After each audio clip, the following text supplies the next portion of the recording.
Salut toi, qui que tu sois.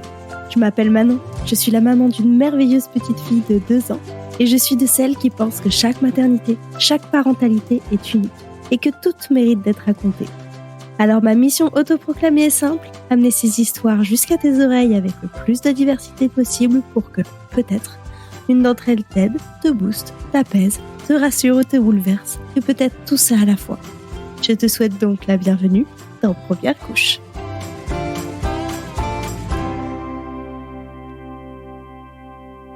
La nouveauté de cette saison, c'est que tu peux devenir un Fire Tippers en soutenant financièrement le projet sur Utip.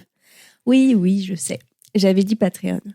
Mais si j'aimais énormément le fait de pouvoir appeler les merveilleuses donatrices ou donateurs avec le doux nom de couche, Utip a d'autres mérites.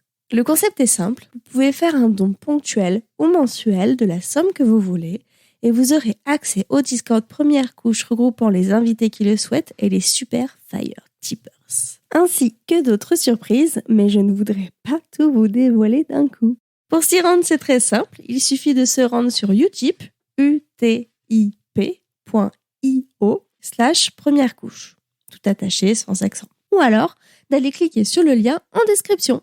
Un gigantesque merci d'avance à tous ceux qui sauteront le pas et commençons tout de suite notre épisode. Quand on tombe enceinte, le plus souvent, c'est un moment heureux. La grossesse, c'est plus mitigé selon les personnes, mais globalement, on est plutôt sur une période positive. Et on n'est jamais préparé à recevoir des mauvaises nouvelles. Au moment de découvrir le sexe de leur enfant à la 2e échographie, Audrey et son conjoint reçoivent aussi une autre nouvelle, bien moins réjouissante celle-ci. Leur fille souffre d'un retard de croissance intra-utérin. Qu'est-ce que ça veut dire pour eux ? Comment on gère cette médicalisation soudaine quand notre rêve c'est un accouchement en maison de naissance ? Qu'est-ce qui se passe après la naissance ? C'est ce que va nous raconter Audrey dans ce nouvel épisode. Elle va également nous raconter comment la maternité a changé sa vie aussi bien perso que professionnelle. Mais j'arrête de te spoiler et te laisse découvrir ça par toi-même. Salut Audrey, merci beaucoup d'être là aujourd'hui pour presque inaugurer la fin de cette saison puisque tu es l'avant-dernière personne que j'interviewe sur la saison 2. Bonjour Manon, ravie d'échanger avec toi. Alors, première question rituelle du podcast, qui es-tu et d'où viens-tu ? Alors, je suis Audrey, je viens du Val d'Oise et je suis maman depuis 2 ans d'une petite fille. 2021 alors. C'est ça, exactement sur la pendant la période Covid quoi. Ouais. Alors, avant de parler de l'arrivée de ta fille, est-ce que toi, tu as toujours voulu être mère ? Oui. Ah, vraiment, c'était pour moi quelque chose, c'était évident. Je m'étais fait, dans ma tête, je rêvais d'être enceinte. J'attendais que ça. Mais je m'étais dit, je veux avoir plus ou moins tel âge. Je veux quand même avoir ma maison, mon logement. Enfin voilà, je m'étais fait une situation particulière, mais je rêvais vraiment littéralement d'être enceinte. Hein. C'était vraiment un projet de vie pour moi. Et comment est-ce que tu as rencontré ton homme ? Eh ben en fait, c'est un ami de mon frère.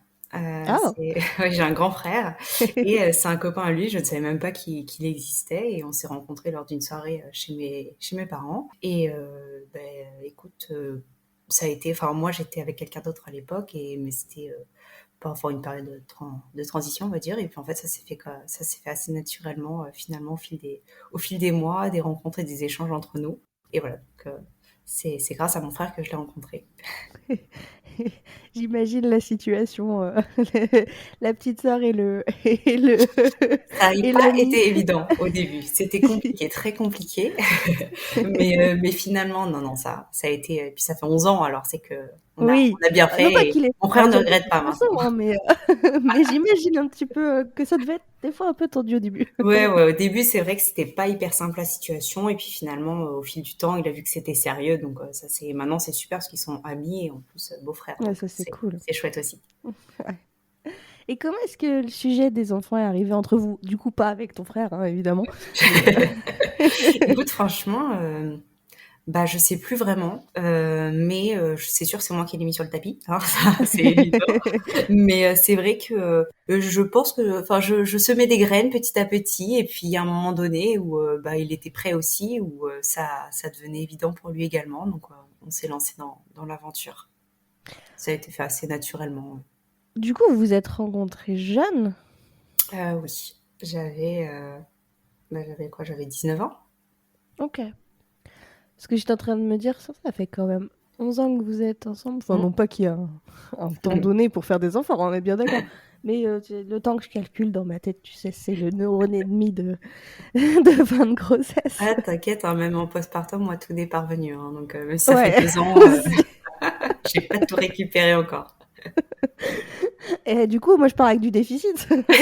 Deuxième. Ah oui, punaise.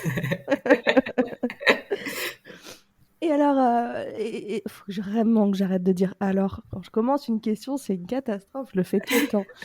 Euh, Est-ce que ça marche vite, vos essais, ou est-ce que ça met un peu... Non, honnêtement, ça paraît long quand on y est et qu'on attend que Ouais. ça et que tous les mois, je m'inventais des symptômes où j'étais sûre que c'était la bonne, que j'étais enceinte. Tous les mois, j'y croyais.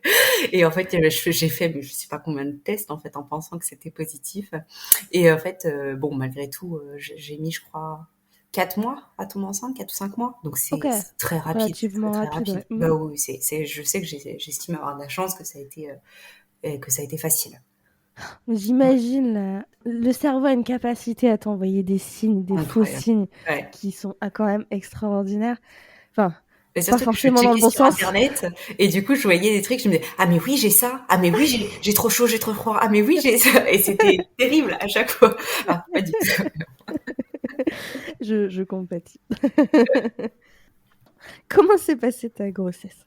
Bah, alors, pas du tout comme je me l'imaginais, hein. C'était vraiment moi, comme je te disais, je rêvais, hein, d'être enceinte, même le fait Ouais. d'être enceinte et cetera. Ça s'est pas du tout passé je l'imaginais. Au début, c'était super, on l'a annoncé très vite à tous nos proches et cetera. On était vraiment super contents et en fait, les premiers mois, bah, déjà, j'ai été malade, très malade tout le temps. Beaucoup de nausées, enfin, je vomissais très souvent, j'étais curée de tout. Donc ça, pas Ah, vraiment ça la doit être horrible. fatigue, voilà, Mm. pas vraiment de fatigue, mais surtout l'envie de vomir tout le temps. Vraiment, c'était vraiment désagréable comme pas possible. J'avais pas de médicaments qui me soulageaient. Enfin, Ah oui, il y avait rien? ça, non, il y avait franchement rien qui marchait. Donc ça, c'était vraiment casse-pied. Et ensuite, il y a eu, bon, ça c'est la partie, disons, comment dire, les ressentis. Mais après, ça a été plus à la seconde échographie où quand on a eu l'annonce du sexe, c'était une petite fille, on était super contents. Mais on a aussi appris que bah, elle avait un périmètre crânien trop petit, que c'était un Ah, retard, que il allait falloir aller à l'hôpital, sachant que moi, dans l'idée, je rêvais à une naissance le plus naturelle possible, quoi. mm. Donc c'est vrai que là, je me suis dit, bon, bah déjà, même si je m'étais moi inscrite dans une maternité qui me semblait le plus physiologique possible et naturel, là, je me suis dit, bon, bah hôpital, déjà, j'oublie tout ce que j'avais en tête. Ça a été des rendez-vous médicaux très, très, très souvent, Ouais. des monitorings et échographies très souvent. Et en fait, tous les rendez-vous, à chaque fois qu'on sortait, c'était une mauvaise nouvelle à chaque rendez-vous. Ah Donc oui. c'était vraiment dur à vivre parce que ça, c'était jamais positif en fait. C'était toujours bon bah là, attention, elle a encore perdu ci, elle a encore perdu ça, c'est trop petit, ça a tant de percentiles. Et en fait, ça n'allait pas quoi. Donc c'est vrai que c'est angoissant en fait de se dire que bah Oui, qu'est-ce qui se j'imagine, passe, ouais. pourquoi ça ne marche pas, enfin pourquoi elle grandit pas normalement, qu'est-ce que je fais quoi. Et Mais rien, c'est pas ta faute. bah ouais, c'est ça. Mais sur le coup, on s'en Ouais. veut, on se dit mais pourquoi j'arrive pas à la nourrir correctement, pourquoi ça passe pas, etc. quoi. Donc je me souviens, j'ai été végétarienne en fait pendant 2 ans avant la grossesse. J'ai arrêté pour essayer de manger un peu plus, peut-être lui apporter. Je m'étais dit que ça lui apporterait peut-être plus de bonnes choses. Je ne Mm. savais pas trop en fait, mais je me suis dit dans le doute au cas où, je préfère mettre toutes les chances de mon côté. Et en fait, bon, bah, après, c'est comme ça, on peut rien y faire, hein, c'est la nature. Et même C'est ça. après coup, ils ont tout analysé, ils ne savent toujours pas. Donc, c'est comme ça. Donc là, En c'était soi, un retard de croissance in-utérin, c'est ça? c'est ça. Unitéro? Euh, Unitéro. Bon, pas, c'est pareil. à l'intérieur, quoi. Mais oui, oui, c'était un retard de croissance. Le flux se faisait, les nutriments passaient mal entre elle et moi, en fait. Ok. Donc, elle n'arrivait pas à grossir. Donc, ils ont décrété qu'il fallait qu'elle sorte, qu'elle serait mieux dehors que dedans. Mm. Et donc, début décembre, ils nous ont annoncé que j'allais être déclenchée. T'étais à combien? Bah, j'ai été déclenchée à 36 plus 2. Ok. Donc en Donc, soi, c'est pas énormément. Ils ont vraiment essayé de tenir le plus longtemps. ouais. Mais fin décembre, là, ils se sont dit ça sert à rien de pousser encore. Et donc, ils m'ont déclenché le 30 décembre. Ça implique quoi comme possibilité de complications derrière? Est-ce qu'il y a des choses auxquelles il faut faire attention une fois la naissance faite, ou c'est juste, entre guillemets, pendant la grossesse? Non, c'était vraiment que pendant la grossesse, mais surtout ce qu'il y a eu après, si la conséquence, ça a été 17 jours de néonatologie, qui n'est Ah pas oui, rien. quand même. Quand même. Bah, en fait, elle est née, elle faisait même pas 2 kilos.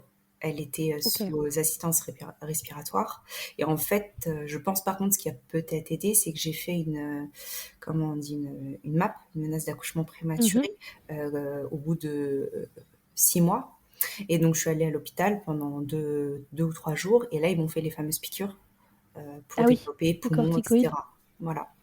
Donc peut-être que ça, au moins comme elle est sortie plus tôt, disons que ça a accéléré un petit peu le développement. Mais bon, elle était sous assistance respiratoire pendant plusieurs jours, sous couveuse chauffante pendant encore un peu plus longtemps. Et après, elle a mis sous 17 jours, elle a bien dû rester au moins 8-10 jours sous toutes ces aides. Et après, on a changé de berceau. C'est un berceau classique où là, voilà, elle commence à reprendre des forces petit à petit. L'allaitement, on a essayé de le mettre, enfin, on l'a mis en place dès le début. L'équipe était vraiment super. Donc, ça a permis de vraiment bien aider là-dessus. Et elle a pris du poids. Après, il y avait au début des compléments parce que c'était le but aussi de la faire sortir, qu'elle mange, qu'elle puisse grossir un petit peu. Et puis finalement, après, ça s'est fait assez facilement. Et puis, du moment où elle a atteint les 2 kilos, là, ils ont commencé à envisager une sortie. Ok, donc grossesse, c'est très, très, très... Ah, être noir, ça s'appelle ça. Je comprends. Ah, c'est quoi le mot déjà? Les premiers jours de vie. Oui, mais alors c'est le postpartum. Ah voilà, très, très, très immédiat postpartum. Je vais y arriver. Et ben, je reviens un tout petit peu en arrière, du coup. Mhm. Non, du coup, je finis ma phrase quand même. Je vais y arriver. Grossesse et postpartum très, très immédiat, très angoissant. Oui, ça c'est Là-dessus. clair. Oui, il n'y a pas exactement le bon mot, angoissant. Toi, tu disais que tu voulais accoucher naturellement, c'est-à-dire tu voulais quand même accoucher en maternité, ou t'aurais aimé faire un accouchement à domicile, en maison de naissance Maison de naissance, ça aurait été le top. Ouais. Accouchement à domicile, j'aurais aimé, mais bon, ça, je sais que mon conjoint était pas spécialement partant, et je pense que dans une autre vie, j'aimerais bien, mais voilà, je pense que j'aurais aimé quand même un minimum d'encadrement, donc la maison de naissance ça aurait été Mm. très bien. Et sinon, maternité, c'était, tu vois, je m'imaginais par exemple dans une piscine ou Ok. je sais que voilà, ce genre de salle, comment ils appellent ça, les salles, Salle nature. salles nature, voilà. Il y en avait en plus là où je m'étais inscrite, sans péridurale, etc. Donc voilà, ça c'était tout ce que je m'étais imaginé. Mais du coup, le Mais RCU t'a hmm, empêché d'accéder à cette salle ouais, nature? du moment où il y a un souci, tout est terminé. Tu Ah dois ok. aller ouais. Tu dois aller enfin en tout cas moi c'était ce qui s'est passé, ça a été fini. Je devais aller à l'hôpital, être suivie à l'hôpital, et parce que justement s'il y avait ce cas où le bébé est prématuré, il faut qu'il y ait un service néonatologie. Ah oui, c'était niveau 1, ta Hmm. maternité? La Ah première? oui, les maternités, oui, oui, maternité, oui. Ok, ça marche. Oui, donc Ouais, je c'est pour comprends. ça. Je comprenais pas parce qu'il y a des hôpitaux avec des salles nature et ça marche. Oui, Mais oui, du coup, voilà. oui. Mais là, c'était plus pour l'après, pour elle, pour sa santé Oui. à elle Ah oui, il fallait directement. un service néonat, évidemment. Exactement. Ok. Est-ce que tu accepterais de nous partager ton accouchement? Oui, bien sûr, avec plaisir. Parce que je sais que tout le monde n'est pas à l'aise à raconter son accouchement, mais moi j'adore les histoires d'accouchement, Non, les en plus, récits franchement, pour d'accouchement. le coup, même si c'était pas du tout comme je l'imaginais, il y a eu plein de choses qui n'étaient pas du tout prévues, disons, si quelque chose peut être prévu lors d'un accouchement. Mais C'est clair. finalement, j'ai quand même aimé ce moment j'ai eu un minimum de choses comme je l'espérais. Donc, je trouve quand même que j'ai eu un bel accouchement. Donc, je suis quand même contente et j'adore en parler. Il y a pas de, Chouette. Du il y a coup, pas on de- est fin décembre, t'es à 36+2 et ils prennent la décision de te déclencher. C'est Ouais, comme ça que ça commence. c'est comme ça que ça commence, tout à fait. Donc le 30 décembre, on rentre à l'hôpital. Ah oui, Là, très très fin décembre. ah ouais, ouais, c'était vraiment les derniers jours bah, pour le nouvel an, quoi. On a eu un nouvel an particulier, quoi. Ouais, c'est clair. Et donc le 30 décembre, on rentre à l'hôpital. Moi, il me pose, c'était le ballonnet pour commencer. Ok. Donc là, bah, donc mon conjoint n'a pas le droit d'être là. Moi, il me pose tout ce qu'il faut. Après, on passe la journée à l'hôpital. Moi, de toute façon, du moment où je ne sortais plus. Après, je devais rester à l'hôpital, je ne pouvais pas sortir. Et en fait, ça a vraiment rien fait au début. Le ballonnet, j'ai pas eu d'effet particulier. Et le lendemain, il décide de me poser le matin, comme il n'y a pas trop d'effet, le tampon Ouais. d'ocytocine. De Propès, du coup. Comment? Le tampon de Propès. Ou Euh, perf d'ocytocine. Non, moi, c'était le tampon. Ok. Ouais, c'était un tampon. Alors, je sais pas si c'est... Pour moi, c'était de l'ocytocine, mais peut-être que je me trompe du coup. L'ocytocine, c'est Euh, en perfusion. Et là, je suis D'accord, en ok. train d'avoir un gros doute. Donc, on va dire que je vérifierai. Ok, pas très bon. Un tampon, en tous les cas. Après vérification auprès de la base de données publique des médicaments du gouvernement, le tampon de Propès contient une substance active appelée la dinoprostone, qui appartient à une famille de médicaments appelés prostaglandine E2 et qui agit donc sur la maturation et ou la dilatation du col de l'utérus. Voilà, info vérifiée, c'est reparti! Et en fait, là, pour le coup, donc on est le 31 décembre et mon conjoint avait tout prévu pour qu'on passe quand même un moment pour le nouvel an tous les deux. Mm. Et vers 19h, je commence à avoir les premières contractions. Donc là, ça y est, je découvre, c'est clair, la contraction. Mais là, Mais il est ça avec va. toi ou Là, protocole il était Covid, avec il peut moi. toujours pas? Ok. Non, non, il était, mais il devait partir à 20h. Ah oui, même Oui. pour le Ah travail. oui. Ah oui, oui. Et tu vas voir la suite. Pardon, j'arrête de te couper. Non, t'inquiète. C'est que tu vas voir, c'est encore 20h, bon. Et donc il est venu à 19h, les premières contractions, mais franchement, ça se passe très bien. J'avais pas non plus des douleurs atroces. Quand il part vers 20h, 20h30, parce qu'il devait quitter, donc il n'avait plus le Ouais. droit de rester. Ça commençait à quand même s'intensifier. J'en ai de plus en plus. Mais pareil, toujours ça allait. Moi, je me suis mis un film en fin de soirée. J'avais le Motirine, je voyais ça allait vraiment. J'en ai vraiment beaucoup, beaucoup, beaucoup, beaucoup. Mais je me disais, franchement, ça va, tu vois, je tiens le coup. C'est carrément, je me suis même imaginé m'endormir vu que j'avais à minuit et demi tout coupé. Enfin, j'allais me coucher, quoi. Ouais. Et en fait, je dis bonne nuit à ma fille. Et là, je sens donc à minuit, ouais, à minuit et demi, l'heure est précise parce que l'heure d'accouchement est très peu de temps après. Et donc, et là, je sens un petit splotch. Et là, en fait, je perds les os, quoi. Ta fille t'a dit non, non, pas bonne nuit, maman. Non, dors pas, tu vas pas dormir ce soir, je te le dis. C'est le soir. Et donc je perds les os. Là, j'appelle les sages-femmes pour leur dire. Donc, elles m'expliquent que ça va s'intensifier, que je vais avoir de plus en plus de contractions, que ça risque d'être de plus en plus douloureux. Sachant que moi, je suis dans une mentalité où on m'a quand même beaucoup rabâché que c'est un déclenchement, que c'est beaucoup plus douloureux, que ça risque d'être long, que c'est un premier bébé donc c'est encore plus long. Voilà, donc j'étais dans cette mentalité là où ça va être douloureux, ça va être long. Les statistiques sont pas de ton côté. C'est clair. Non. Voilà. Mais toi, t'as déjoué les statistiques. Exactement. Et donc c'est vrai que donc là je me suis dit tout de suite vas-y, je vais sous la douche. J'ai pris le ballon et je suis restée en fait, donc je préviens mon conjoint également que j'ai perdu les os. Et là en fait pendant 40 minutes j'avais plus mon téléphone. Là c'était intense, c'est vrai que j'avais plus de contractions. Je les ai toutes je les gérais sous la douche en fait, comme je les prenais comme des vagues en fait qui arrivaient, et j'avais tous mes exercices de respiration sur lesquels je m'étais entraînée, et ça m'a fait un bien fou en fait. J'arrivais à accueillir chaque vague et à être dans ma bulle en fait, toute seule sous la douche. Et donc c'est 40 minutes qui s'est passé comme ça où j'ai rien vu passer. Sauf qu'à un moment là, je me suis dit ça devient compliqué là si ça dure des heures comme ça. Mais la péridurale, je vais devoir la demander. Je tiendrai pas, en fait, ça sera trop dur. Et donc à ce moment-là, j'ai une sage-femme qui vient, qui me dit oui, il y a votre conjoint qui appelle beaucoup parce qu'il n'avait pas de nouvelles, etc. Et on lui a dit de rester, que pour l'instant, que vous étiez en travail, mais que ça va rien de venir tout de suite, que c'était beaucoup trop tôt, que vous venez de perdre les os, etc. Donc j'essaye d'appeler mon... Entre-temps, j'explique à la sage-femme que je commence à avoir un peu mal, je commence à préparer le terrain. Donc elle me dit qu'elle va me ramener Doliprane et Spasson. Donc elle part, moi j'appelle mon conjoint, je lui explique que comme je peux entre deux contractions, parce que pour le coup, alors là c'est compliqué de parler, hein. Franchement, J'imagine.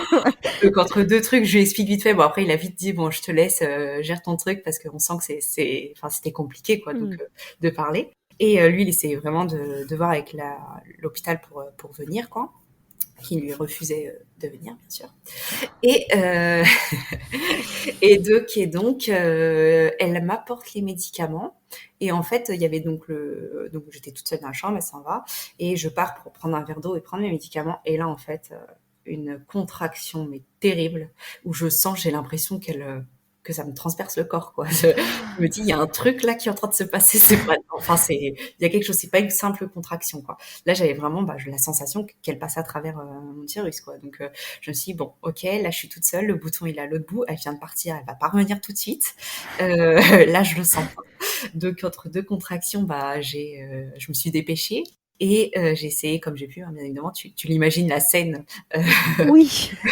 Et j'ai tellement de compassion pour toi à ce moment-là. En fait, il y a un moment d'excitation où je me dis, punaise, ça y est, je suis presque sûre qu'elle est là, quoi, qu'elle arrive. Et en même temps où je suis paniquée parce que je suis toute seule, qu'il faut que j'appuie sur le bouton, que d'un côté, j'ai l'impression de pas pouvoir, il faut que je sois accompagnée, quoi, il faut que j'aie quelqu'un. Donc voilà, donc je me dépêche, j'arrive à appuyer sur le bouton. Dans ma tête, je me dis, elle va jamais venir, quoi, elle vient de venir, elle va se dire, c'est bon, elle a des contractions, elle a mal, elle va attendre un peu, quoi. Heureusement, c'est pas ce qu'elle s'est dit. Elle est venue vite. Et là, tranquillement, elle me dit, oui, qu'est-ce qui se passe? Je lui dis que je pense que ma fille est en train d'arriver, quoi. Elle me dit, ah bon, installez-vous sur le lit, on va regarder, on va observer. Je lui dis, mais je peux plus bouger, en fait. Là, j'étais entre deux, donc j'avais une autre contraction où je me suis pliée, je me suis mise par terre, quoi, parce que c'était vraiment très intense. Et je lui dis que je peux strictement plus bouger. Donc, elles viennent à deux, elle me pose sur le lit. Et là, en fait, elle me déshabille. Et là, en fait, il y avait il y avait la tête de ma fille, hein, très littéralement. Ah oui. Ah oui, elle était là, quoi. Donc, je me dis, bon, c'est pour ça que j'avais très mal. Et en Oui. fait, à 10. Ah, t'étais même... Ouais, à 10. Là, c'était bon, quoi. Elle était là, quoi. C'est pour ça Waouh. que je me suis dit que, bon, je comprends maintenant pourquoi la douleur était vraiment, vraiment intense. Et donc, là, branle-bas de combat, hein, Oui. les passages qui crient, elle va accoucher. Enfin, le bébé est là, bon, bref, ils prennent mon lit de chambre, ils prennent mes affaires, mon téléphone, qui me jettent mon téléphone pour que j'appelle Oui, parce que pour le ton prévenir. conjoint est pas là. Voilà, qui n'était pas là. Donc, j'arrive comme je peux à lui dire que je suis en train d'accoucher. Sauf que lui, il pensait que voilà, ça y est, il est autorisé à venir, que j'allais en salle de travail. Et voilà, j'ai pas pu lui expliquer que la tête était là et que vraiment elle Ouais. allait sortir, quoi. Donc lui, il a fait comme il a pu pour arriver le plus vite possible. Et en fait, ce qu'il faut voir, c'est que je l'ai appelé à 1h34 du matin et ma fille est née à 1h37. Donc en fait, dans le couloir, Ok. la sage-femme a tenu la tête pour pas que ma fille sorte, mais arrivée en salle, en une poussée, elle était sortie.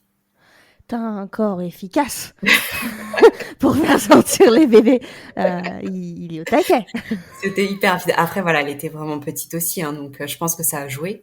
Mais Ouais. c'est vrai qu'elle est sortie hyper vite, hein, pour le coup. Waouh. Et c'est pour ça que moi, j'ai pas un mauvais souvenir. J'ai très peu souffert.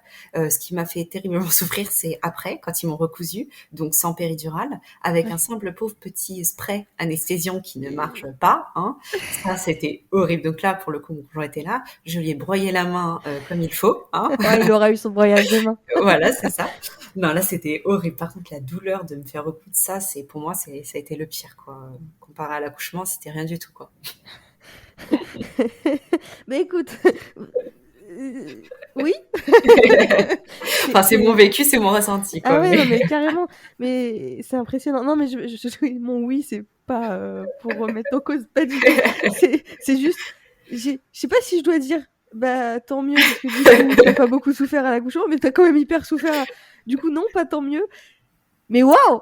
Ouais, moi, je crois qu'il y a pas trop de mots, hein, mais mais c'est vrai que c'est juste ça. C'est comme il y avait pas la péridurale. Après, ils ont pas vraiment de moyens d'anesthésiant. En plus, autre, c'est vrai qu'il y a pas grand chose comme j'imagine. Puis me faire une piqûre à cet endroit-là, je suis pas sûre que je sais pas non plus, tu vois. C'est possible. Ouais, c'est Après, possible. Mais j'imagine bon, que c'est si vrai qu'à tu ce veux moment-là, en pas. fait, c'est long, t'es fatigué. Il était, je sais pas, Ouais. il était peut-être 3 heures du matin. J'en pouvais plus, quoi, rester les jambes comme ça. Puis t'as déjà ta fille. Le Et reste. puis, ouais, et puis, enfin bon, après, ma fille, elle était pas avec moi. Elle était dans la couveuse à côté. En fait, je l'ai eu quelques secondes sur moi. Ouais. J'ai coupé le cordon, vu que j'étais toute seule. Et ensuite, ils l'ont prise. C'était tout de suite les vérifications, Ah oui, direct. vérifier le cœur, les poumons, qu'elle respire, etc. Ils l'ont tout de suite mis sous couveuse parce que elle était vraiment petite. Et ensuite, on est resté un petit peu en chambre. Donc, mon conjoint, quand il est arrivé, il l'a vu. Ils étaient en train de lui faire de la préparer, en fait, pour aller dans la couveuse. Et ensuite, c'est lui qui est parti avec elle en néonatologie. Donc, là où ils lui ont fait toutes les piqûres, brancher les différents câbles dans le nez pour s'alimenter, les capteurs, etc. Donc, lui, c'est vrai que le pauvre, il a eu la partie la pire, parce que moi, j'ai pas vu tout ça. Et donc ça, le pauvre, il était vraiment il a eu beaucoup de mal avec ce moment-là. Ouais, j'imagine. Comment lui, il a vécu le fait de pas arriver à temps?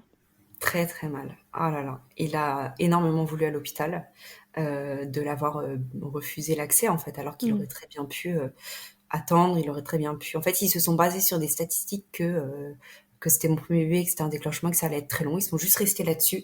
Ils m'ont, du coup, après tant mieux, mais ils m'ont jamais ausculté. Donc, ils n'ont jamais su à combien j'étais, ouverte à combien. Donc, ils se sont basés sur des statistiques. Je comprends, mais en fait, faut pas oublier que chaque femme est différente et j'en suis la preuve.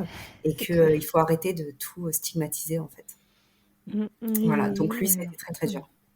Les protocoles Covid, tous, je trouve, ont été très inhumains en maternité. Mais Dans c'est ça, en d'autres fait. secteurs aussi, hein, mais là, du coup, De toute façon, on vit ensemble, donc qu'il soit là à 20h ou 21h ou 22h, qu'est-ce que ça change, en fait on est bien d'accord Le vide, on le là-dessus. partage, hein, donc voilà, c'était ça pour le coup, lui, il a eu beaucoup de mal à le digérer. Donc toi, enfin lui il se retrouve à rencontrer sa fille sous couveuse et voir les médecins la brancher. Et toi tu te retrouves de nouveau toute seule du coup? Oui, ouais. Moi, Et j'étais toute c'est seule. comment toi t'es dans quel état tu es toi? Honnêtement, j'étais ailleurs. Franchement, j'étais encore dans l'accouchement. Comment ça s'était passé? Parce que j'angoissais quand même terriblement sur l'accouchement. J'avais très, très peur d'accoucher. Et du coup, j'étais un peu en train de redescendre sur comment s'était passé l'accouchement, que ça s'était bien passé, etc. C'est vrai que j'étais vraiment, quand j'y repense, déconnectée, en fait. Même, Dire quoi? ouais, j'étais vraiment ailleurs, en fait. Et j'étais pas en... C'est un peu horrible à dire, je dirais, mais j'étais pas à me dire je vais être qu'avec mon bébé. J'étais vraiment sur mon nuage et je me laissais porter. De toute façon, bon, je pouvais rien faire. Donc, fallait que j'attende. Je pouvais pas aller la voir de toute façon, vu qu'il s'occupait de moi pour l'instant. Et après, ils m'ont ramenée en chambre et moi, je n'ai vu ma fille que le lendemain. Ok. Mais t'as pu te reposer un peu Voilà, on ou t'étais a... trop haute Non, encore? ça va, franchement, j'ai pu dormir, mais bon, enfin, vu l'heure à laquelle je suis revenue en chambre, je pense que j'ai dû dormir 2-3 heures, quoi. Et Ouais. après, de toute façon, la seule chose que je voulais, c'était aller voir ma fille le lendemain, dans tous les cas. Moi, je l'avais pas vue de la nuit, c'était mon copain qui m'avait raconté comment ça s'était passé, etc. Parce qu'il a pu dormir avec moi dans la chambre quand même. Heureusement, c'est la seule chose qu'il a eu le droit. Tant mieux, ouais. Voilà. Et Maigre comme de ça, moi, consolation, mais bon. voilà, c'est ça. Mais au moins, le lendemain, on était ensemble, on a pu aller la voir ensemble. Et puis là, par contre, c'était parti. Là, c'était vraiment passer strictement tout notre temps en néonat avec elle. Mon conjoint a pu être là les 17 jours également, à venir tous les jours. Donc lui, il rentrait dormir à la maison. Moi, pendant une bonne semaine, j'ai eu ma chambre à l'hôpital. Ils t'ont gardé Donc, longtemps. ouais, en fait, comme j'étais tout le temps en néonatologie, j'essayais de les esquiver au maximum pour garder ma chambre le plus longtemps, parce que comme ça, j'y allais. Toutes les 3 heures, je tirais mon lait, j'étais proche d'elle, je pouvais être avec elle tout le temps. Donc ça, c'était chouette. Et ensuite, ouais, au bout d'une semaine, je suis rentrée à la maison. Donc là, je dormais le soir. Il y a des soirs où je dormais là-bas, des soirs où je rentrais à la maison. Et ce que le truc avec le Covid, c'est qu'il y avait rien, il n'y avait pas de douche, il n'y avait pas de lieu pour manger. J'avais vraiment juste un lit et Ah c'était oui. tout. Donc c'était très limité.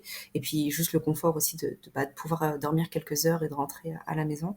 Mais dès le matin, tôt, on repartait et on restait toute la journée avec elle, vraiment strictement tout le temps pour être le plus longtemps possible et surtout la laisser le moins possible toute seule là-bas, quoi. Ouais. Tu disais que ça faisait horrible de dire que t'étais en train d'atterrir, mais non, justement, c'est tant mieux. T'as pas mal vécu ce moment. Ouais. Et c'est une bonne chose, ça fait pas horrible, ça fait pas... Enfin, moi, je trouve pas que ça fasse horrible, et au contraire, enfin, tant mieux parce que t'as pas mal vécu le moment. Je me répète là, hein, Ouais. t'as vu? Non, non, mais, non, mais je comprends ton idée, mais c'est vrai que c'était plus l'idée de me dire, ouais, je devrais ne vouloir qu'être qu'avec elle, la rejoindre immédiatement en nonade, ne pas la laisser, enfin, elle n'était pas seule, je savais qu'elle était aussi avec mon conjoint. Seule, je n'aurais jamais pu, mais comme il y a mon conjoint, je me sentais déjà beaucoup Bah oui. enfin, j'étais rassurée complètement, donc je savais qu'elle n'était pas seule et qu'elle vivait pas tout ça toute seule. Mais de toute façon, c'était honnêtement, je pense que pour mon bien-être, ma santé mentale, c'était mieux que je ne le vois pas parce que quand les jours d'après, tous les jours, elle s'enlevait sa paire, fallait lui remettre et je pleurais de toute façon à chaque fois parce que Mm. c'est tellement dur de l'avoir, même pour elle, elle souffrait tellement qu'on lui mette. En fait, c'est des choses, c'est horrible de voir son bébé comme ça, branché partout et qu'on lui fasse des piqûres, qu'on lui branche, qu'on lui mette des câbles dans le nez pour se nourrir. Enfin, c'est vraiment très dur à vivre, hein. J'imagine. Enfin non, je peux pas imaginer, mais voilà. Tu t'en doutes, ouais. Je- On imagine la scène, en fait. Non, franchement, c'est vrai que je le souhaite vraiment à personne. La première rencontre officielle avec ta fille, enfin, qui dure plus de 3 secondes, elle se passe comment pour toi? En fait, je suis arrivée dans sa chambre et vraiment de l'avoir dans la couveuse comme ça, c'était pardon.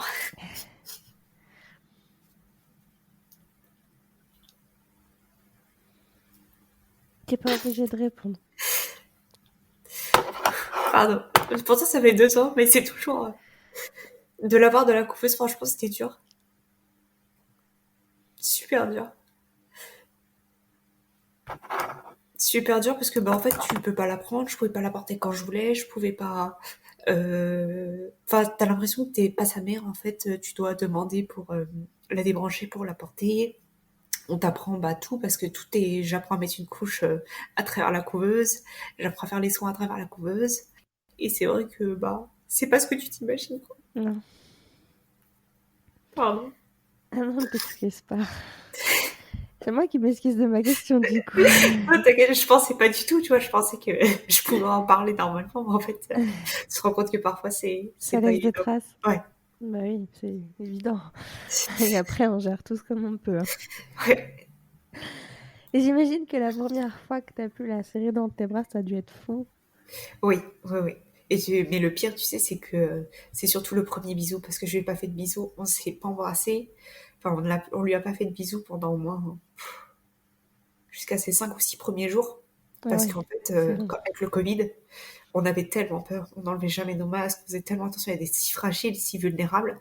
Et c'est une des puéricultrices est venue nous voir et nous a dit, vous savez, vous pouvez lui faire un bisou si vous voulez. Et là, tous les deux, on était en pleurs de pouvoir lui faire un bisou alors qu'elle était née depuis plusieurs jours, quoi. Et qu'on lui Ouais. avait pas fait de bisou, rien du tout, quoi. Wow. C'était le moment le plus émouvant. Comment? Pardon, j'ai pas. C'était le moment le plus émouvant. Ouais. Ouais, ça doit être, ouais, ça doit être quelque chose. C'est Ouais. clair.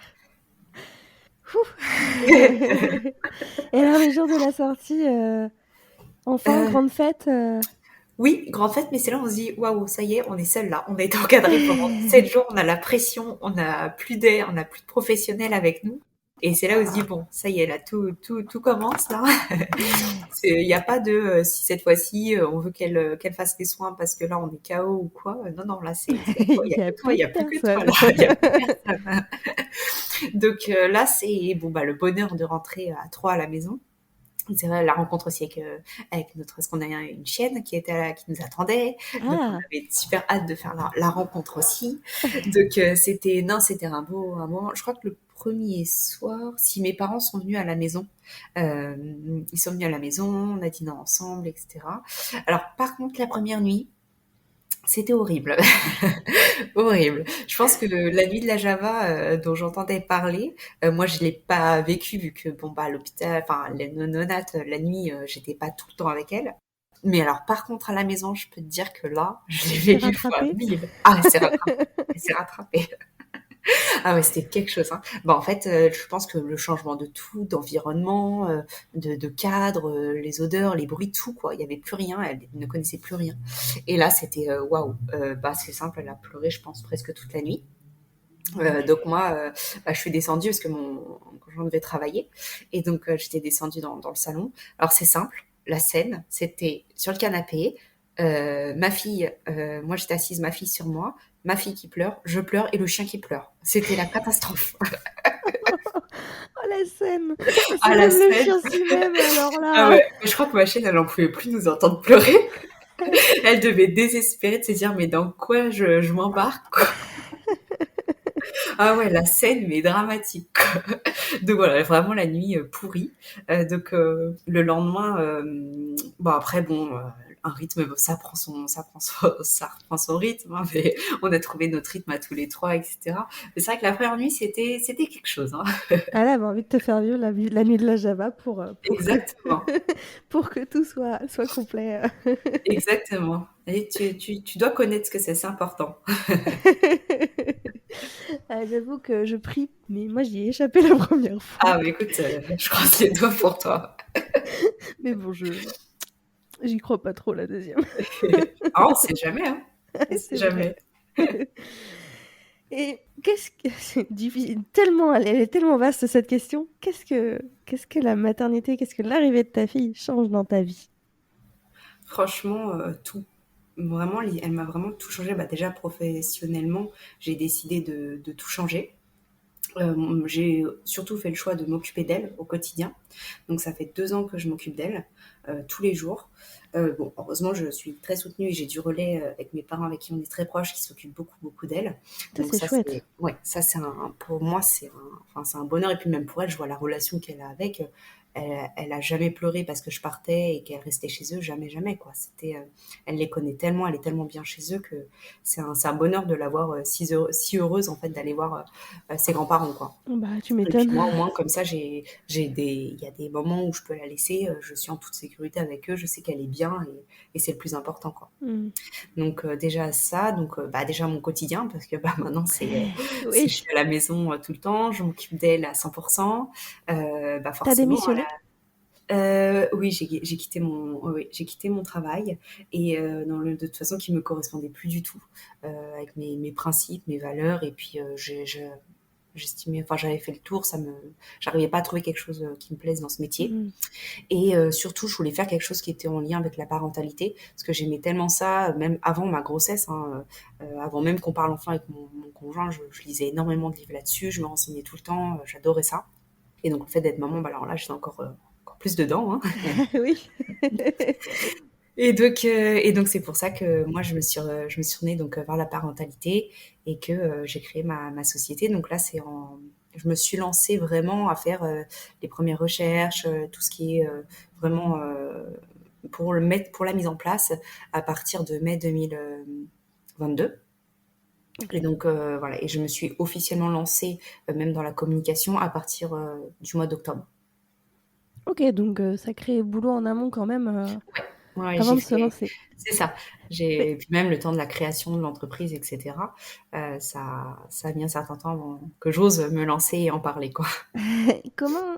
Bah justement, c'est quoi cette boîte? C'est quoi ton activité aujourd'hui? Qu'est-ce que tu fais? À qui tu t'adresses? Enfin, fais ta pub, vas-y. Alors en fait, j'ai créé donc des ateliers pour les futures mamans et les jeunes parents. En fait, je me suis rendu compte pendant ma grossesse bah, à quel point c'était important d'être renseignée pour bien vivre les choses en fait. Et Prêche une vraiment, moi, convaincue. ah ouais, là-dessus, vraiment, ça m'a vraiment littéralement changé ma vision des choses en fait du moment où j'ai su, parce qu'il y avait des sujets sur lesquels je me sentais perdue, je me sentais dépassée, et du moment où je m'étais renseignée, où j'avais lu, notamment sur le sommeil, ça a été pour moi mon plus gros déclic. Et en fait, je me suis renseignée sur plein de choses, j'ai lu des livres qui m'ont vraiment ouvert les yeux, et juste le fait de comprendre, de savoir que c'était normal, que ça va passer, que c'est des cycles et que ça, en fait, ça m'a vraiment, pour moi, c'était une lumière. Et je me Mm. suis dit, mais en fait, quand on sait les choses, ça passe tellement mieux, ça passe, c'est tout de suite plus fluide en fait. Donc voilà, Oui. voilà, c'est ça. Donc ce besoin enfin, cette importance d'avoir des connaissances, et en même temps, bah, donc moi j'étais quand même bien entourée. Vraiment, je me plains pas là-dessus. J'ai ma famille, j'ai mes amis qui ont été très proches, qui sont venus très souvent, qui m'ont aidée. Et justement, en fait, le fait d'avoir bah, ce village autour de moi, je me suis dit, mais en fait, on devrait toutes l'avoir. C'est tellement important, c'est tellement essentiel, ça change tout à la maternité. Ça change vraiment tout en fait. Et donc de ces deux constats, en fait, c'est là où j'ai créé bah, les ateliers Mapalia. Donc, ce sont des ateliers sur une journée avec des professionnels avec qui je travaille, qui font des interventions sur des thématiques établies. Pour donc la journée, il y a une thématique le matin, une thématique l'après-midi. Et donc le but, c'est de passer la journée ensemble, le repas du midi ensemble, parce que je trouve que le format journée, c'est le plus adapté pour apprendre à se connaître. Mm.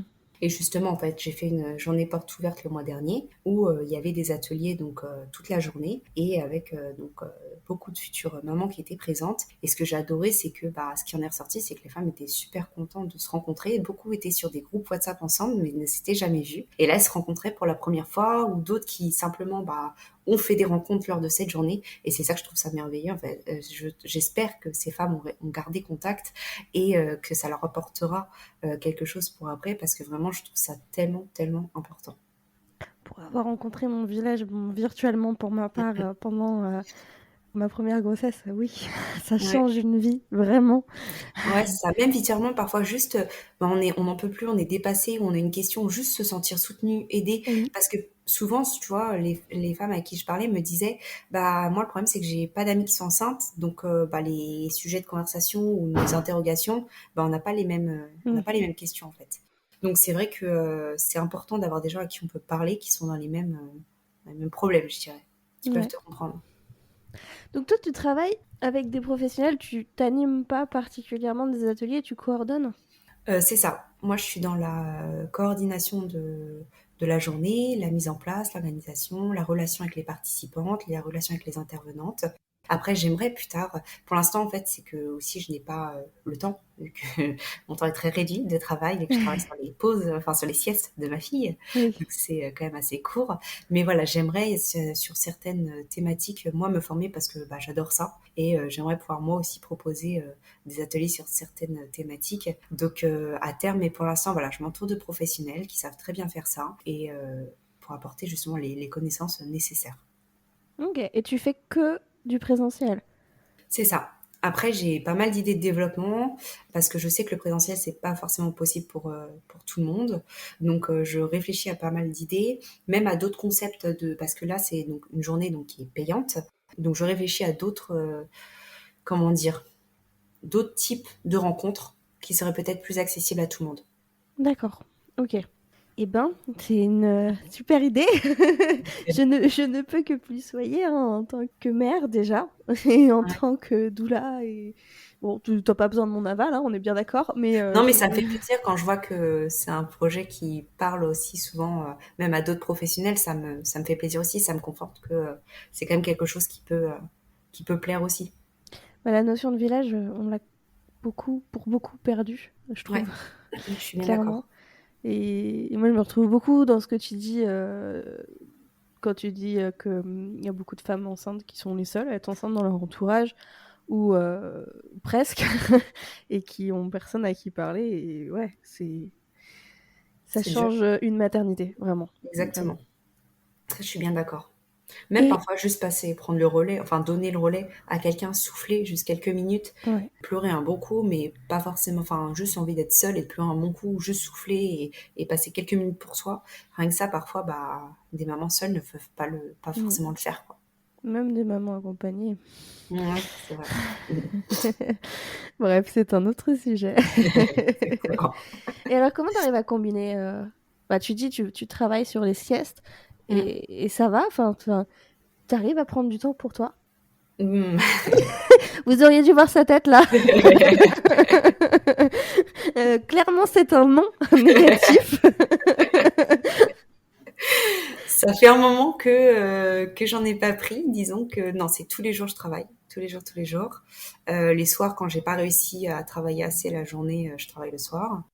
Pendant les vacances, je me rappelle l'été dernier, je travaillais tous les jours. Je me levais à 6 ou 7 heures du matin naturellement parce que j'avais tellement envie d'avancer et de travailler que en fait c'était assez naturellement que je me levais. C'est tellement pas pareil quand on travaille pour soi déjà, ça n'a rien à voir.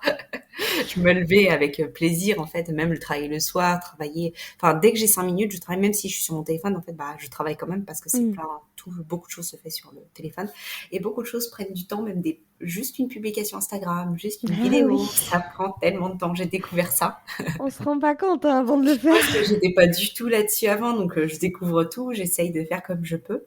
Mais c'est vrai que c'est pas facile, hein, même juste élargir sa communauté, se faire connaître, tout ça, c'est un métier à part entière. Et le problème, c'est que j'ai peu de temps pour faire beaucoup de choses. Ça, parfois, c'est un peu frustrant. Ouais. C'est un peu frustrant, ouais. Du coup, tu arrives quand même à confier ta fille à tes parents?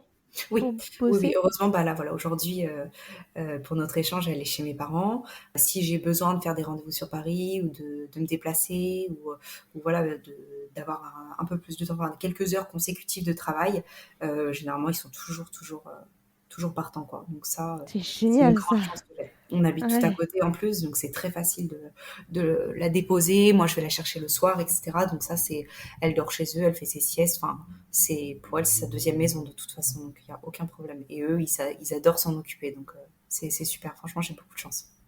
C'est chouette. Je reviens un petit peu sur le côté perso. Mm. Oui. Parce que m'est venue une question sur est-ce que tu pourrais nous expliquer comment tu mets en place un allaitement dans ta situation, donc avec un bébé en néonat et qui arrive pas à téter toute seule, forcément. Ouais, ouais, ouais. C'est Comment, une très comment on fait bonne ça pour les question. gens qui pourraient être amenés à le vivre malheureusement? Oui. Bah écoute, déjà, j'aimerais surtout dire que c'est possible. Il faut pas se dire que comme elle est en néonate, qu'elle est branchée, qu'elle est trop petite, malgré tout ce qu'on vous dit, franchement, c'est possible. Mais il faut juste, par contre, bah, vraiment le vouloir, parce que c'est beaucoup plus, je pense, beaucoup plus dur et beaucoup plus long peut-être à mettre en place aussi. Mais honnêtement, j'ai été hyper bien soutenue par l'équipe qui était présente. Elles étaient adorables, toujours à me donner des bons conseils. Elles m'ont jamais poussée à arrêter ou quoi que ce soit. Donc en fait, on s'était mis au sein donc dès la première fois où j'ai vu ma fille. Alors pardon, c'est pas très clair, mais pas lors de l'accouchement. Là, il n'y a Oui. pas du tout eu de tété ou quoi. Mais quand je l'ai vue le lendemain, Mm. donc là, on a fait la tétée d'accueil. Donc on a fait la première mise au sein. Et là, autant dire que c'est impressionnant parce que tu vois ta toute petite tête. C'est impressionnant par rapport à la taille du sein en plus qui a vraiment grossi. Ça fait tellement petit. Mais donc on a fait une mise au sein. Alors c'est pas évident parce que bah il y a quelques câbles, etc. Donc faut trouver le bon positionnement. Mais bon bah ma fille tout de suite elle a pris le sein, elle s'est tétée. Alors forcément au début bah même moi j'avais pas eu ma montée de lait encore, etc. Donc on faisait en fait plusieurs fois dans la journée, on faisait des tests. On l'a fait plusieurs mises au sein régulièrement, etc. Ensuite on a aussi ce que je faisais c'est que moi je tirais très souvent enfin toutes les 3 heures je tirais mon lait. Nuit Donc, incluse? comment? Nuit Oui. incluse? Ah oui, oui, oui, oui. Je me levais toutes les 3 heures et j'allais tirer. C'est pour ça que c'était pratique d'être à Oui. l'hôpital. Mm. Parce que comme ça, j'y allais, j'avais le matériel, je mettais dans les frigos, je pouvais l'avoir immédiatement. Parce qu'en fait, on n'utilisait donc que mon lait. Et ce qui se passait, c'est que si elle n'arrivait pas à prendre le sein ou si c'était pas moi qui lui donnais, ce qu'on faisait, c'est que on faisait le DAL, dispositif d'aide à Mm. l'allaitement. Donc on mettait en fait sur le doigt une toute petite, un tout petit tube qu'on reliait donc je sais pas comment on appelle ça, bah en fait si au biberon dans lequel il y avait mon lait et elle tétait directement notre doigt en fait. Donc ça, c'était bien parce que le papa, comme ça, pouvait le faire également. Donc ça, c'était vraiment les moments où j'arrive plus trop à me rappeler de tous les détails, mais c'est les moments où moi, je lui donnais pas le sein. Mais alors pourquoi je lui donnais plus pas, là, j'avoue que je sais plus, j'ai un trou. Mais en tous les cas, c'était des mises au sein le plus souvent possible, quand Ouais. même. Je sais qu'à un moment donné, on a essayé avec un bout de sein.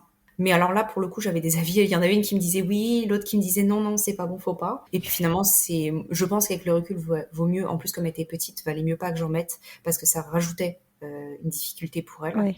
Donc le mieux, c'était de l'avoir. Ça peut aider vraiment, mais c'est vrai que là, je pense que c'était pas le plus adapté. C'est très controversé le bout de sein. C'est ça, voilà. Ça peut sauver un allaitement, ça a sauvé le mien, C'est ça pour a ça. sauvé des gens, mais c'est très très controversé, ouais.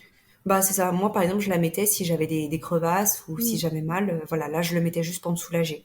Mais c'est tout. Mais sinon, non, ça a été pour la montée de lait, j'avais les feuilles de chou. Les feuilles de chou, ou alors, non, plutôt à l'hôpital, j'avais des plaques d'argile qu'elle me mettait au Oui, congélateur et qu'elle me donnait. Et ça, c'était merveilleux. Je trouvais ça vraiment super. Ça faisait beaucoup de bien. petit tips Ouais, pour franchement. les inflammations et les douleurs. La feuille de chou congelée. Alors ça, c'était vraiment super chouette, ouais. Franchement, ça sent pas très bon, mais ça fait tellement du bien. Vraiment, pour le coup, ça vaut le coup, quoi.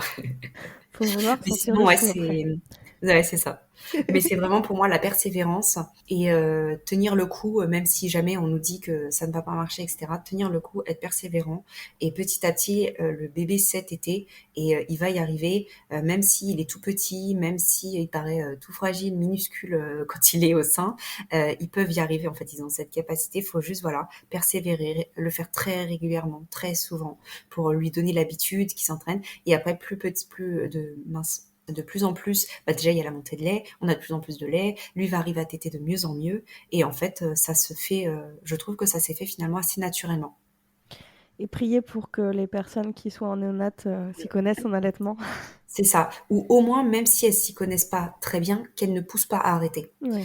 Et ça c'est vraiment, moi je sais que, bon j'étais vraiment très motivée sur l'allaitement, mais on a une période de notre vie, on est si faible, enfin pas faible, comment dire, on est Vulnérable. vulnérable, voilà, super, merci, c'était le bon mot.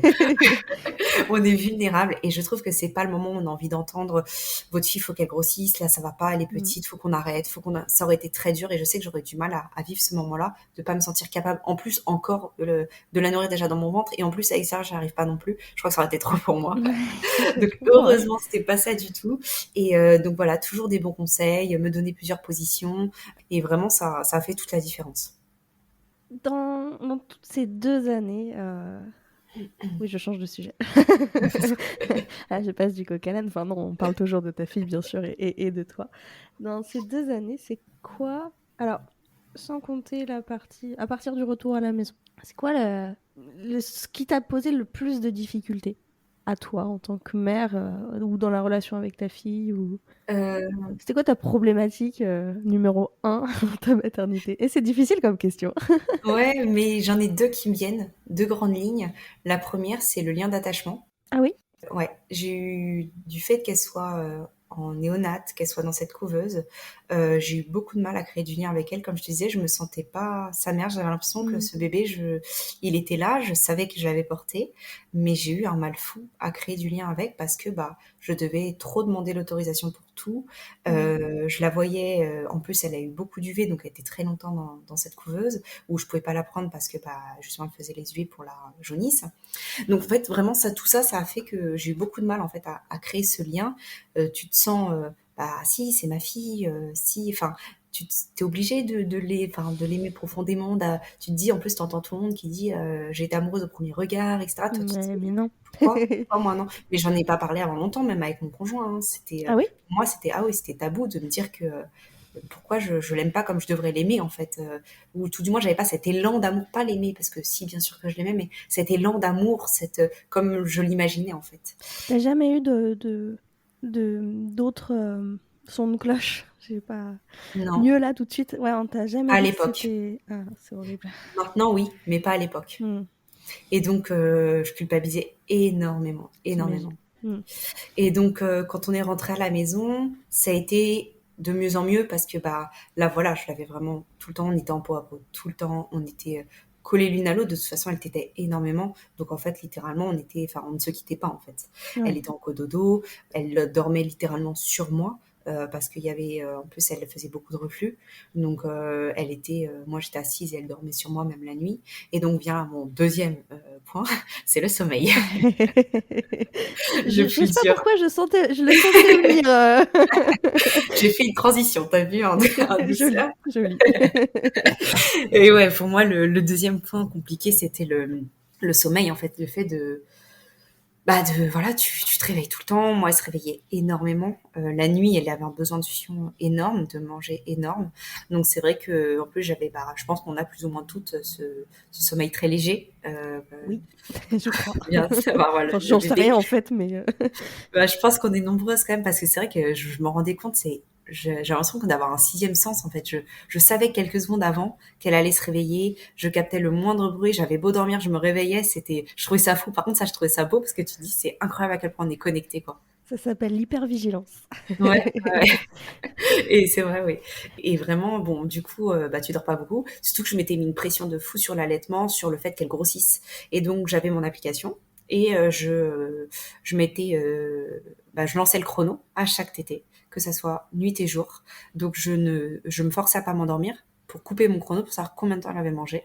etc. Chose qu'à refaire, je déconseille à toutes les mamans et je me le déconseille aussi parce qu'en fait, sur le coup, ça sert strictement à rien parce que j'avais beaucoup de mes trucs, mais en fait, qu'elle mange 2 minutes, 5 minutes ou 10 minutes, en fait, qu'est-ce que tu veux? De toute façon, j'y peux rien, hein. Et en Elle a plus, mangé. ça présage pas de la quantité qu'elle mange. Exactement, c'est vrai. Et puis surtout, moi, ça m'empêchait de dormir littéralement parce que je voulais absolument couper le chrono et voir combien de temps elle avait duré. Enfin, c'était n'importe quoi. Franchement, y repenser, je me dis, mais je me suis mis une pression là-dessus. À le refaire, je le referais vraiment pas. Je réinstallerais même pas l'application. Je le faisais pour tout, je le faisais pour les couches. Enfin, après, c'est le premier bébé, donc je me sentais Ouais. tellement un peu dépassée et stressée que on se dit, au moins, ça va être cadré. Je sais quand est-ce que j'ai fait ci, ça. Petite Voilà. maniaquerie du contrôle par chez toi. Un peu. Moi, j'ai la même ici. Je comprends. Moi aussi, je l'avais, cette application. Et puis, surtout quand t'as vécu un stress comme toi, t'as vécu. Enfin, je j'imagine pense que t'as ça aide besoin pas non de... plus, ouais. Surtout pour moi, l'alimentation, ça a toujours été un gros sujet par rapport à ma fille, quoi. C'était un gros stress, même encore maintenant, alors qu'elle va super bien, qu'elle pète la forme, qu'elle grandit trop bien. Même maintenant, quand elle mange pas, j'ai une boule d'angoisse. Je me dis, non, il faut qu'elle mange, alors que c'est bête. Enfin, elle sait, en fait, si elle a faim ou pas faim. Donc, j'essaye vraiment de travailler, de le lâcher prise là-dessus sur les repas. Mais c'est vrai qu'au début, c'était dur. Donc, le sommeil, oui, c'est dur. Ouais. Le manque surtout de sommeil et ce changement de personnalité où tu te rends compte en fait le manque de sommeil est tellement dur que tu ne tolères plus rien, tu deviens de mauvaise humeur, hein, très clairement, parce que t'es épuisé, donc il y a plus rien qui va. Je pleurais beaucoup parce que honnêtement je pense pas avoir j'ai pas fait de dépression quoi, juste j'étais trop fatiguée en fait, donc à fleur de peau et c'est tout. À un moment mon copain pensait que je faisais une dépression, mais je lui dis mais non en fait je suis crevée, j'en peux plus, je suis fatiguée. J'ai pas dormi pendant 11 mois, j'en peux plus là, je suis au bout. Oui, grosse problématique sommeil.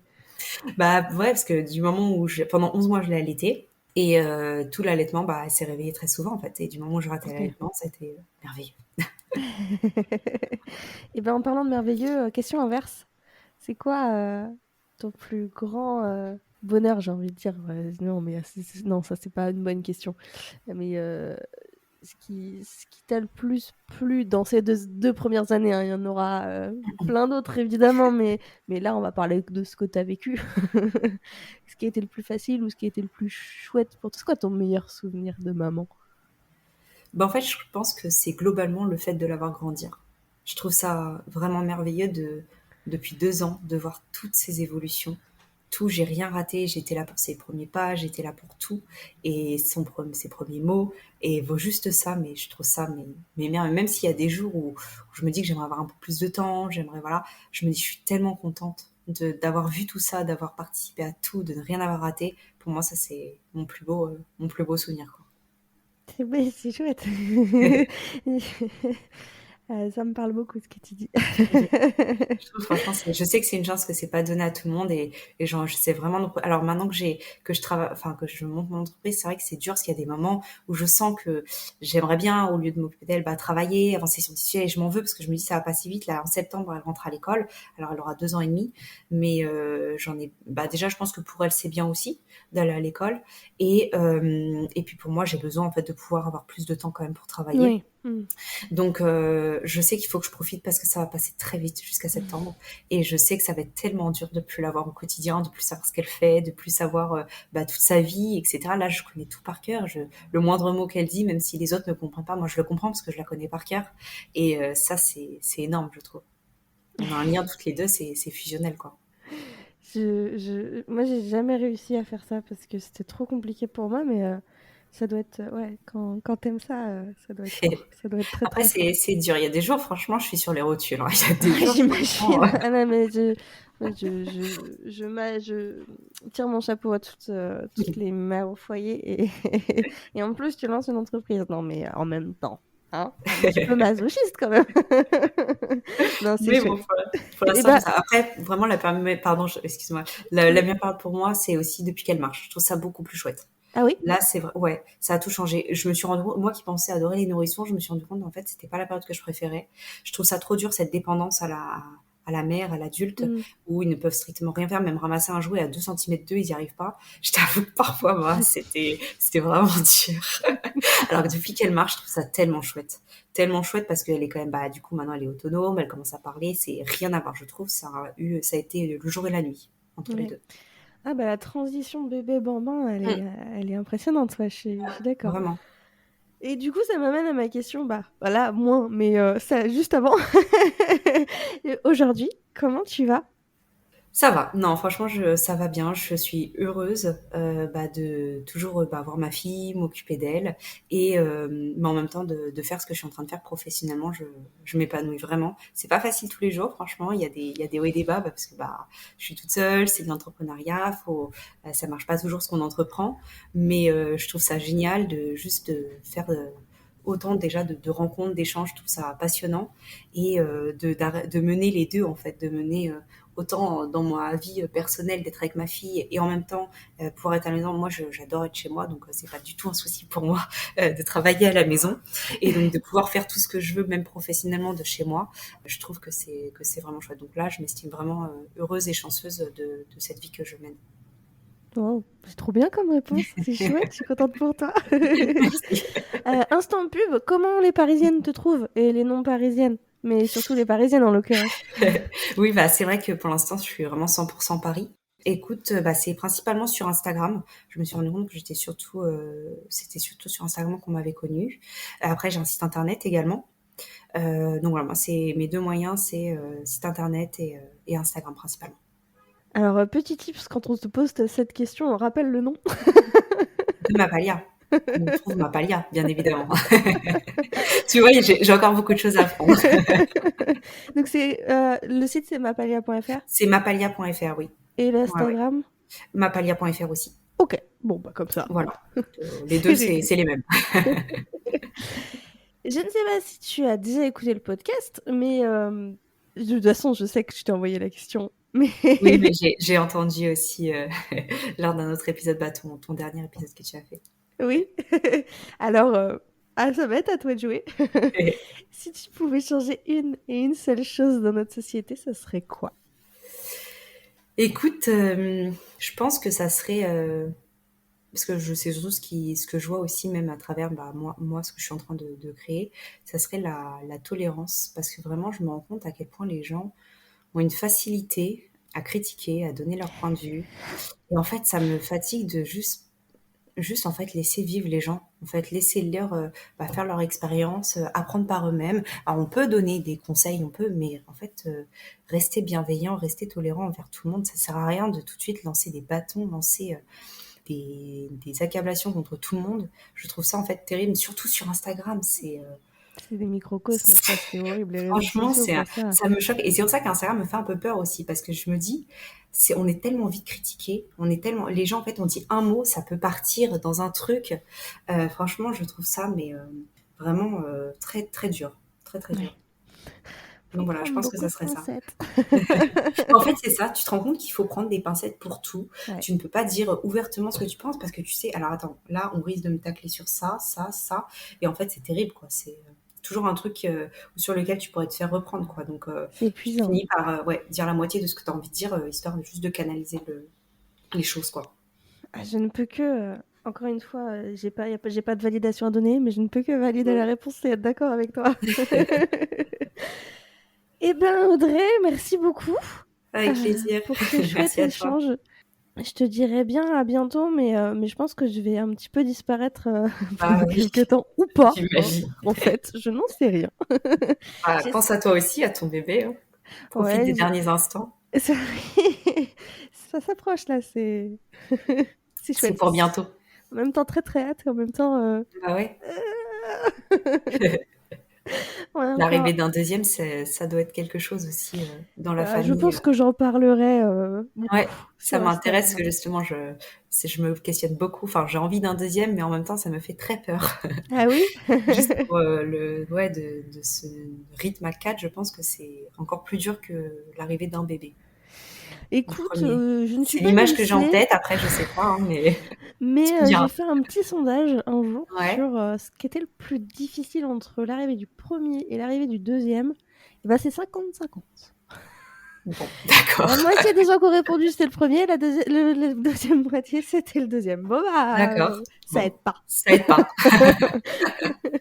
Tu verras dans quelle tranche tu te mets. C'est ça, exactement. Et ben il me reste juste à te dire à bientôt. Et encore merci. À bientôt, merci. Merci à toi. Voilà, j'espère que cet épisode t'aura plu. Je ne sais pas combien de fois je parlerai de l'importance d'être entouré dans une conclusion d'épisode parce que ça peut vraiment tout changer. J'envoie une force immense à toutes celles qui n'ont pas cette possibilité et les invite grandement à venir échanger sur internet à défaut de dans la vraie vie. Par exemple, n'hésite pas à me solliciter pour discuter ou essayer de trouver du monde qui est pas loin de chez toi.